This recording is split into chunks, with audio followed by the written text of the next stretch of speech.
hang on. So, I want to stop for a moment and talk about this new shaving horse. Now, if you've seen me work out at the festival before, you've seen me use a very different looking shaving horse. Functionally, it's the same. Outline profile is the same.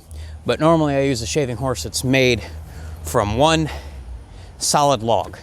This ramp being, and the seat here being carved out from a solid piece.